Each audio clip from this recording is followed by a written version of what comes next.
et Thomas reçoit comme chaque matin la visite de son chef.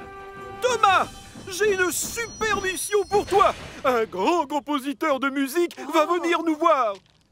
Il va écrire un air inspiré par notre petite île et qui sera joué pendant le concert de tout à l'heure. Donc, tu vas aller chercher notre invité à la gare des Quatre Vents et ensuite, tu lui feras faire le tour de l'île. Je veux qu'il entende la musique de Chicalor. Comme ça, il aura de l'inspiration pour composer. Thomas est tout excité. Bien, chef. Comptez sur moi. Thomas démarre à toute vapeur et file aux Quatre Vents. Une surprise les y attend. Sur les quais, on peut voir le plus gros ballon qui ait jamais existé. Sacré nom d'un piston. Tiens, voilà le gros contrôleur. Thomas et toi, Percy. C'est vous que j'ai choisi pour transporter le ballon. Il doit être livré avant 16 heures. Et attention, c'est très fragile. Les deux amis bouillonnent de joie. Bien, chef. Gordon va venir me prendre et nous irons chercher ma femme et ma maman Donatienne. Et ensuite, nous irons ensemble au spectacle de ballon. C'est une mission hyper importante. Tu t'en rends compte? La plus importante de toute notre vie, sûrement. Alors, sans perdre une seconde, Thomas et Percy s'attellent au wagon avec le gros ballon. Percy est tellement excité qu'il en a les pistons qui tremblent. Moi, je propose qu'on traverse la forêt. C'est agréable et assez calme. Percy n'est pas du même avis. Le ballon risque d'exploser à cause des sapins qui sont près des voies. On devrait passer par la côte, Thomas. On ira encore plus vite, non? Thomas a peur qu'il y ait trop de vent sur la côte, mais il ne veut pas contredire son ami et lui faire de la peine. Oui, c'est toi qui as raison. On n'a qu'à longer la mer. Et hop, les voilà partis avec le ballon géant. On dirait un œuf de dinosaure, non? À la gare de triage, c'est presque l'heure de partir au travail. Et comme tous les jours à la même heure, le gros contrôleur vient leur donner le programme. Bonjour, monsieur. Bonjour à tous. C'est quoi ce livre sous son bras? J'ai quelque chose à vous montrer ce matin. C'est un album avec de belles photographies. À l'intérieur, on a des tas de locomotives. Ce sont surtout des machines travaillant loin de l'île. Tout le monde siffle et bouillonne de surprise. C'est pourquoi un photographe va venir à Chicalor tout à l'heure. Je lui ai demandé de tous vous prendre en photo. Comme ça, nous aussi, nous pourrons avoir notre propre album de photos. Vous avez tous du travail à faire.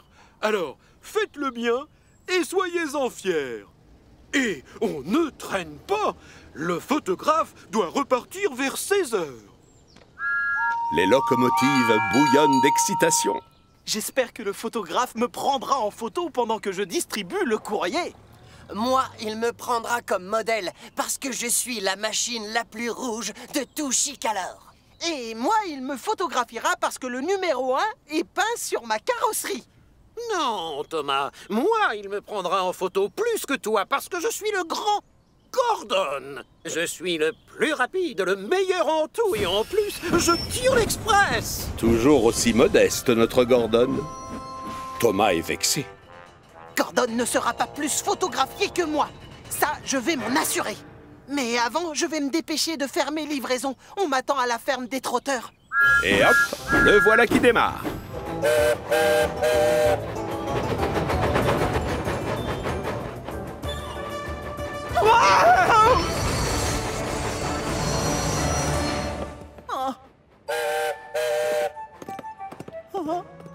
C'est quoi cet animal?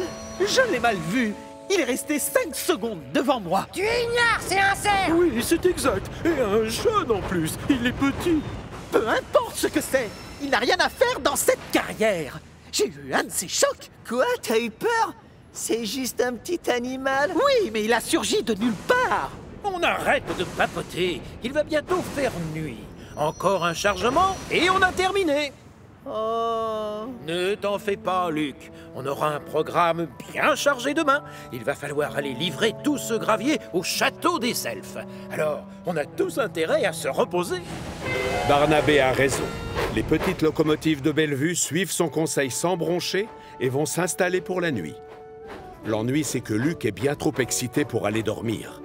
Il voudrait déjà être au matin pour aller au château. Et alors que les autres sombrent dans un profond sommeil... Oh, le cerf!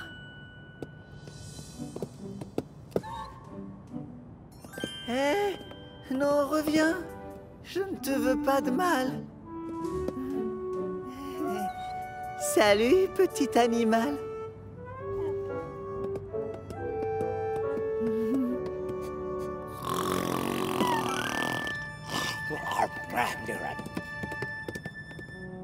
Oh.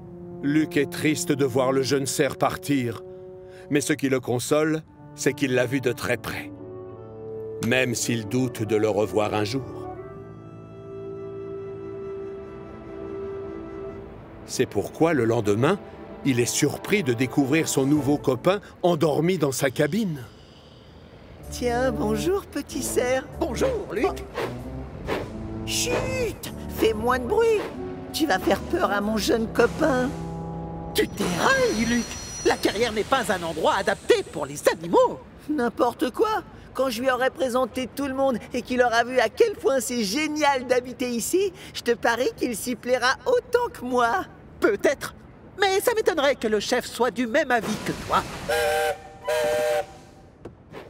Tant pis, Luc est sûr de pouvoir veiller sur son nouvel ami, et sans décevoir le contrôleur à lunettes.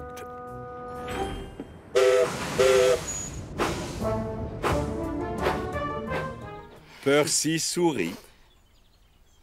Tu ne peux pas me faire de la peine, Thomas. Tu es mon meilleur ami. Oui, tu as raison.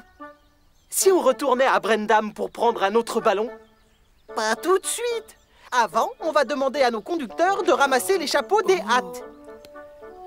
Ensuite, on ira dégager le passage dans le tunnel. On va pousser le ballon comme ça jusqu'à ce qu'il éclate. Pour finir, on ira chercher Monsieur Bull et un autre ballon géant. Seulement, cette fois-ci, on fera tout pour qu'il arrive entier, d'accord? On va y arriver! Ils passent par la forêt, et cette fois-ci, rien ne vient les perturber. C'est toi qui avais raison, Thomas. Merci de le reconnaître. On ne se fâche jamais quand on est amis. La preuve. Dans le champ, le numéro de clown a beaucoup de succès. Tout à coup, regardez ce qui descend du ciel. Oui, c'est le gros ballon rose. Regarde-moi ça, Gordon. C'est chouette. Le vent nous rapporte notre ballon. Un invité surprise. Le spectacle promet d'être encore plus réussi. Même Gordon est épaté. Clic-tic-crac, ses essieux crissent et craquent le long de la voie. Dans les wagons, les cochons apprécient la promenade. Soudain, Thomas aperçoit Percy devant lui. Et lui, qui est-ce? Le photographe, bien sûr. Il se met en position pour pouvoir prendre Percy en photo. Si je me dépêche, je vais être sur la photo, moi aussi. Thomas appuie à fond sur ses pistons et vient se placer à côté de Percy. Pile au moment où l'appareil se déclenche. Salut, Percy! Flash, boum, gagné! Percy est tellement sous le choc qu'il change de voie sans le faire exprès et boum! Il part s'écraser contre un gros tas de charbon.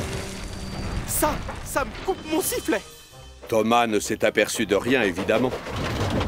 Il est trop content de sa blague. Pour aller chez les trotteurs, il est obligé de passer par la gare des marrons. En voyant Gordon qui le dépasse, une idée lui traverse la chaudière. Je suis sûr que Gordon n'a pas encore été photographié. Je dois trouver le photographe avant lui. Quand on parle du loup, le photographe n'est pas très loin. Il s'apprête justement à prendre James en photo. Si je roule à toute vapeur, j'ai une chance d'apparaître sur la photo de James. Thomas appuie à fond sur ses pistons et vient se placer à côté de James. Pile au moment où l'appareil se déclenche. Salut, James! Flash, boum, gagné! James est tellement sous le choc qu'il change de voie sans le faire exprès et boum! S'écrase contre un butoir. Oh non, d'un moteur! Thomas ne s'est aperçu de rien, évidemment. Il est trop content de sa blague. Quand Thomas entre dans la gare des Quatre Vents, le grand compositeur est déjà là. Bonjour, monsieur. Moi, c'est Thomas. Et je vais vous faire écouter la musique de Chicalor. Enchanté. Je m'installe dans le wagon et en avant, mon grand. Thomas décide de s'arrêter d'abord près d'un adorable petit ruisseau. Voilà. C'est ça, la musique de Chicalor. Le grand compositeur tend l'oreille et entend l'eau qui s'écoule tranquillement sur les rochers. Mais le calme ne va pas durer. Gordon approche et, comme à son habitude, il n'est pas très discret. Pourtant, ce vacarme inspire le maestro.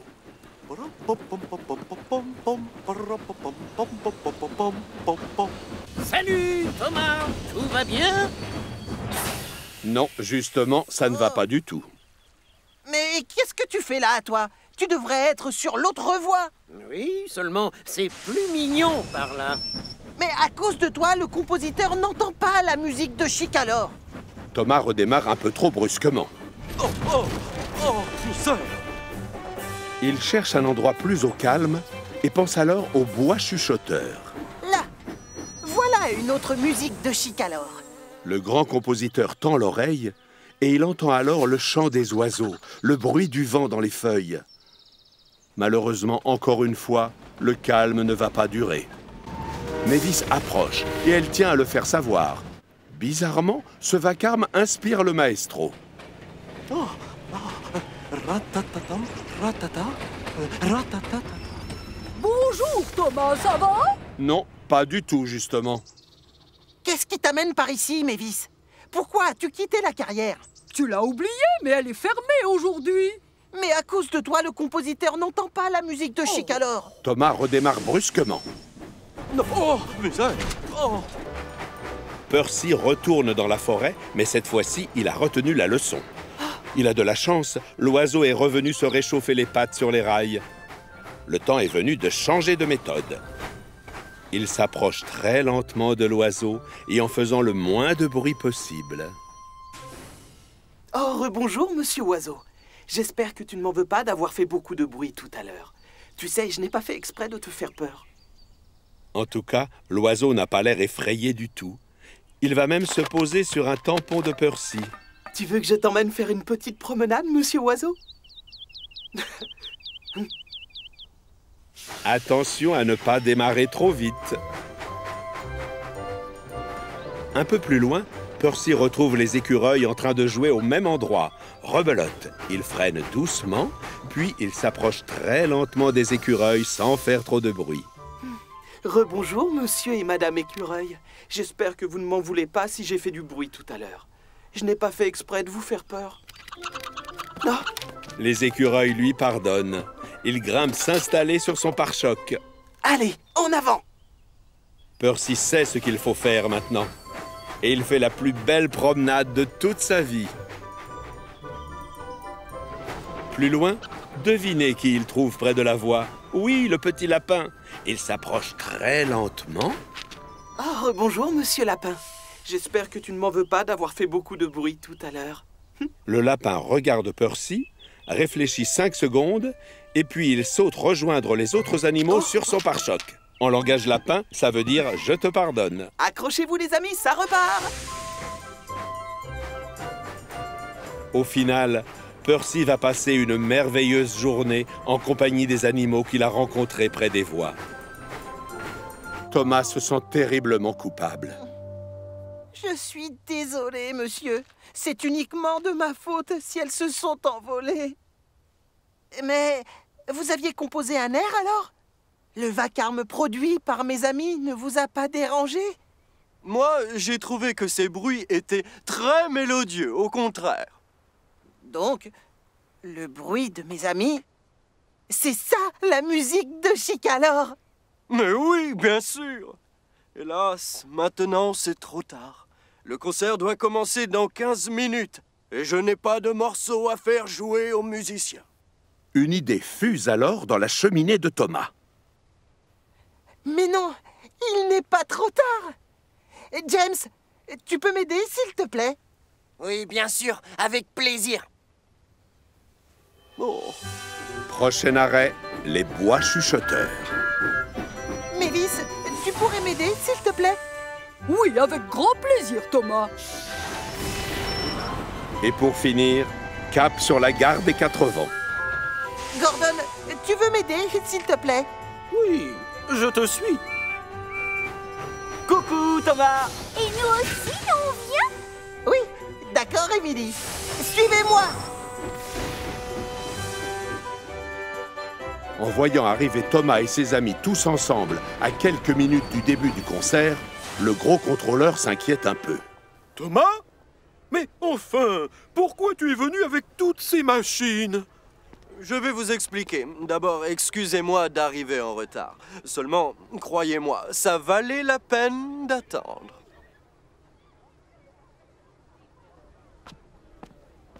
Je vous présente la musique de Chicalor.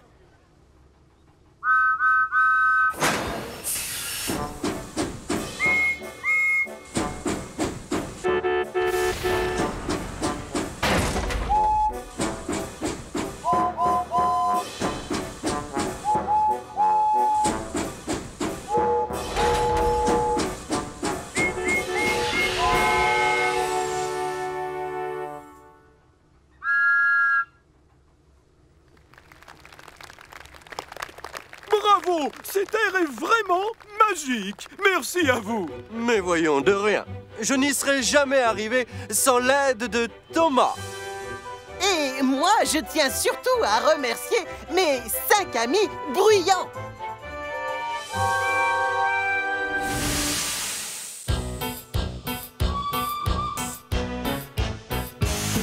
Une, deux, trois, quatre, cinq, six, sept, huit, les jolies locomotives